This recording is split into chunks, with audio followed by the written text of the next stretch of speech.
Good morning, welcome back to my channel Megha দুনিয়া। তো তোমরা সবাই কেমন আছো?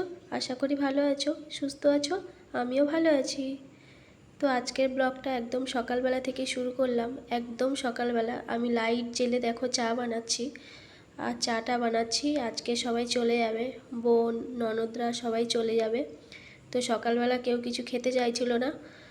তো সকাল সকাল কারো খেতে ভালো লাগে না, আর কোথাও চলে যাওয়ার হলে না, মানে কোথাও যাওয়ার হলে তো একদমই ভালো লাগে না। তো এর জন্য ওরা শুধু বিস্কুট আর চা খেয়েই বেরিয়ে গেল। তুমি থাক, তুই থাক, মামি হাম দিবি না, মামি মামি এটা হাম দাও, হাম দাও, কুটকে হাম দাও, একটা হাম দাও। ও আবার আসবে? হ্যাঁ আসবে আবার। টাটা বলে এক বছর অনেক দিনের পর দেখা। ভালো আছো? যাবো তো, যাচ্ছ? না ভালো আছি। আবার আসবে? হ্যাঁ আবার আসবো।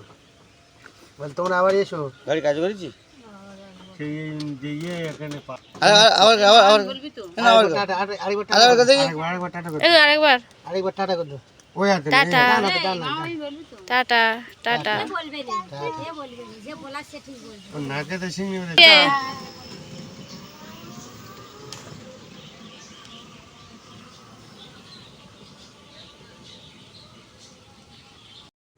তো তারপর ওরা চলে যাওয়ার পর পাগলা মার্কেটে গেল একটু মাছ ফাছ কিনতে। তো মাছ তেমন ভালো আসেনি, তবে চিংড়ি ভালো এসেছিলো। তো চিংড়ি কিনে নিয়ে এসেছিলো। এটা হচ্ছে কড়া চিংড়ি, মানে একদম পুকুরের দেশি চিংড়ি, যেটা দেশি চিংড়ি। তো একদম জ্যান্ত ছিল। যখন নিয়ে এসেছিলো তখন কিন্তু লাফাচ্ছিল চিংড়িগুলো, জল দিলে হয়তো লাফাবে। তো যাই হোক, এই চিংড়িটা আমি ভাপা করব। মানে বাড়িতে এসে একবারও চিংড়ি ভাপা খাওয়া হয়নি, এটাই খেতে বাকি আছে। তো এর জন্য সর্ষে বাটা দিয়ে চিংড়ি ভাপা করব। এই দেখো এখনও জ্যান্ত আছে, ডানা বানাগুলো একটু নাড়াচ্ছে। তো যাই হোক, চিংড়িগুলো আমি কেটে নিই।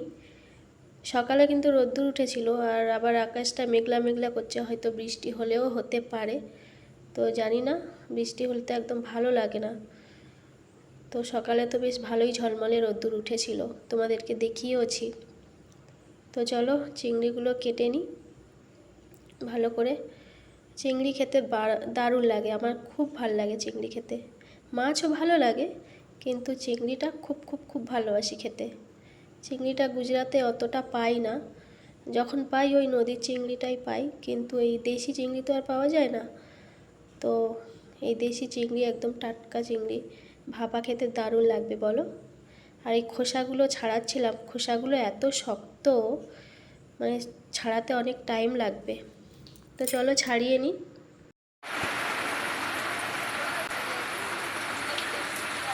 পাগলি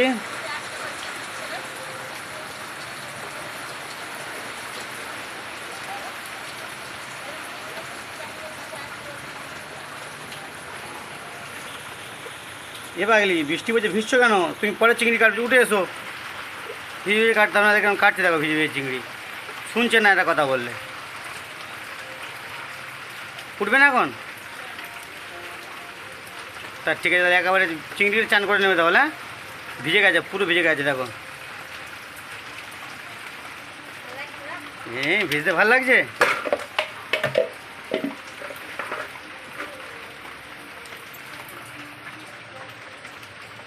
দেখি আর কটা চিংড়ি আছে, অল্প কটা কেটে নিলে হয়ে যাবে। ঠিক আছে তাহলে দেখি।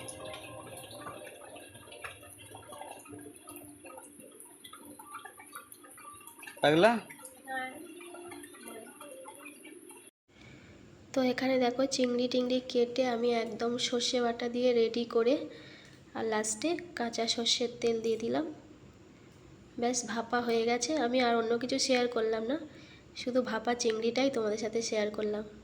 কার কার ভালো লাগে বলবে এরকম গরম ভাতের সাথে আর ভাপা চিংড়ি, জাস্ট জমে যায়।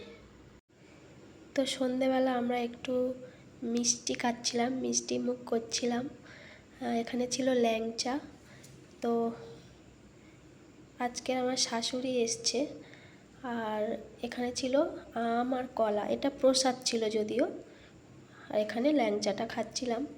মিষ্টি আমি অতটা পছন্দ করি না, তো খাই একটা দুটো এরকম খাই, ভালোবেসে খাই না, কারণ মিষ্টি আমার একদম পছন্দ নয়। আমার ঝাল ঝাল নোনতা নোনতা এইসব খেতে ভাল লাগে। তো একটা খেলাম, ভালোই লাগলো। তো আমি বললাম না আমার শাশুড়ি এসছে, তো এখানে আমার শাশুড়ি বেগুনের ঝাল বানাচ্ছিল, কারণ পাগলা আবদার করেছে বেগুনের ঝাল খাবে। আর বেগুনের ঝালটা আমার শাশুড়ি খুব ভালো বানায়। তো পাগলা বলল, মা তুমি বেগুনের ঝালটা বানাও, খাবো। তো এর জন্য আমার শাশুড়ি বেগুনের ঝাল বানাচ্ছিল। সব কিছু আমি জোগাড় করে দিয়েছিলাম, তো বেগুনের ঝালটা বানাচ্ছিল। বেগুনের ঝালটা খুব সুন্দর বানায়। তবে আমি বেগুনের ঝাল শিখেছি কিন্তু আমি আমার পাগলার থেকে, কারণ আমার পাগলা আমার বেগুনের ঝাল করা শিখিয়েছে, বেশিরভাগ রান্না পাগলাই শিখিয়েছে। সর্ষে বেটে দিচ্ছিলাম, আর এই সর্ষেটা ওই বেগুনের ঝালেই দেবে, তো এর জন্য একটু সর্ষে বেটে দিচ্ছিলাম। সব কিছুই করে দিয়েছি, খালি বেগুনের ঝালটা আমার শাশুড়ি বানিয়েছে, কারণ পাগলার আবদারে।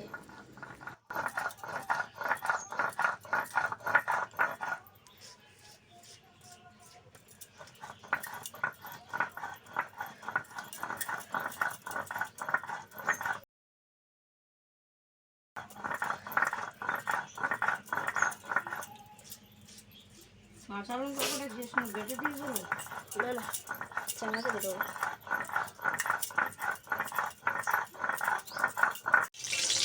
এদিকে থাকো, মা বেগুনের ঝাল বানাচ্ছে, মায়ের ছেলে খাবে, ওর জন্য বেগুনের ঝাল হেভি বানায়।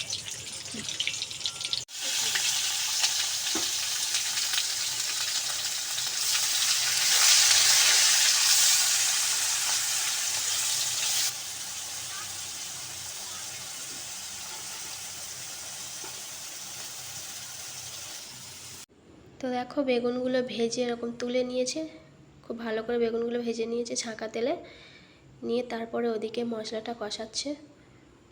এই যে মশলাটা কষাচ্ছে, একটুখানি টাইম নিয়ে করতে হয়, মশলাটা কষানোর কাছে শুধু টাইমটা লাগে, বাকি আর কোনো ঝামেলা নেই।